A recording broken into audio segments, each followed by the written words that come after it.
केजरीवाल को लगा बड़ा झटका। सुप्रीम कोर्ट में सुनवाई से पहले ही ये क्या? सुप्रीम कोर्ट ने क्यों रख दी तारीख? सुनवाई के लिए एससी की कैसी टिप्पणी? दिल्ली के मुख्यमंत्री अरविंद केजरीवाल की जमानत याचिका पर सुनवाई के लिए सुप्रीम कोर्ट तैयार तो हुआ, लेकिन आम आदमी पार्टी में जैसे ही खुशी की लहर दौड़ पड़ी, लेकिन फिर अचानक कुछ ऐसा हो गया कि केजरीवाल को जबरदस्त झटका लग गया।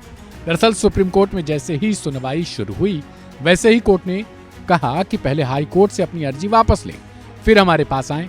सुप्रीम कोर्ट ने आगे कहा कि हमें हाई कोर्ट के फैसले का इंतजार करना होगा। साथ ही मामले की सुनवाई के लिए परसों यानी बुधवार की तारीख को मुकर्रर कर दिया। इस पर केजरीवाल के वकील मनु सिंघवी ने कहा, अगर हाई कोर्ट निचली अदालत के फैसले पर रोक लगा सकता है तो सुप्रीम कोर्ट भी तो हाई कोर्ट को रोक सकता है। अभिषेक मनु सिंघवी ने कहा कि हाई कोर्ट का स्टे न्यायिक प्रक्रिया का उल्लंघन है। इसके बाद जस्टिस मनोज मिश्रा ने कहा कि हाई कोर्ट में आज कल में फैसला सुनाने ही वाला है। सुनिए केजरीवाल के वकील की ये तक। We have challenged the order of the Honorable High Court granting stay on the bail of Arvind Kejriwal. The matter was mentioned and it was listed today for the hearing. The court has said today that because the final order of the Honorable High Court is still not has come and it is likely to be pronounced tomorrow, so the matter has been adjourned for day after tomorrow.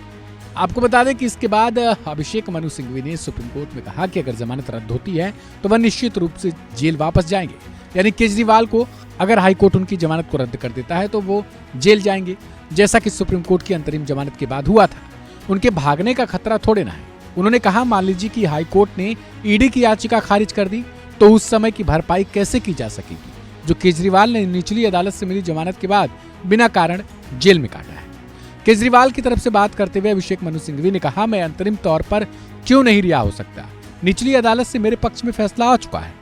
आपको बता दें कि दिल्ली के कथित शराब घोटाला मामले में दिल्ली के मुख्यमंत्री अरविंद केजरीवाल को निचली अदालत यानी राउज एवेन्यू कोर्ट से जमानत मिल गई थी, जिस पर हाई कोर्ट ने रोक लगा दी थी, जिसकी सुनवाई भी फिलहाल जारी है। जांच एजेंसी ईडी ने केजरीवाल की जमानत पर रिहाई के आदेश को दिल्ली हाई कोर्ट में चुनौती दे रखी थी। ईडी की ओर से पेश एसएलपी में कहा गया था कि जांच के महत्वपूर्ण पड़ाव पर अगर अरविंद केजरीवाल को रिहा कर दिया जाता है तो इससे जांच प्रभावित होगा। केजरीवाल मुख्यमंत्री जैसे अहम पद पर बैठे हैं। इस पर हाई कोर्ट ने केजरीवाल के वकील अभिषेक मनु सिंघवी की उस दलील को खारिज कर दिया जिसमें कहा गया कि याचिका पर जल्द सुनवाई की जरूरत नहीं है। बता दें कि ऊपरी अदालत के रोक के कारण निचली अदालत का आदेश प्रभावी नहीं होगा, इसलिए मामला अब सुप्रीम कोर्ट में चल रहा है। हालांकि सुप्रीम कोर्ट ने यह कहा कि अगर आपने वहां पहले से ही याचिका लगा रखी है तो फिर पहले वहां का फैसला आने दीजिए। लिहाजा आप देखने वाली बात है कि बुधवार को जब सुप्रीम कोर्ट सुनवाई करेगा तो क्या उससे पहले ही हाई कोर्ट का फैसला आ चुका होगा और क्या केजरीवाल को कोई राहत मिलेगी या फिर नहीं। बहरहाल इस पूरी खबर को लेकर आपकी क्या राय है उसे कमेंट बॉक्स में जरूर बताएं।